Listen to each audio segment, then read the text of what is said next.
Good day, ma'am and sir. My name is Marcel C. Chico. I am 41 years of age. I am from San Carlos City, Pangasinan, Philippines.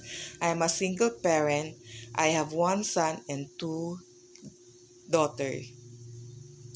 I have experienced being a nanny in Philippines for 3 years. My main duties are taking care of their son, the 7 years old, and a newborn baby. I do also a household chores, cooking, cleaning, ironing, marketing, car washing, and sometimes I do tutoring of their son, pitching, dropping from school.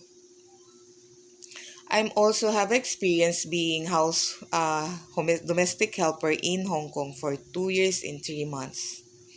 My main duties there is cooking, cleaning, washing clothes, ironing, car washing, taking care of three dogs, taking care of their disabled son, and then taking care of the elderly bedridden. Sometimes we do also going down every afternoon, walk, do exercise.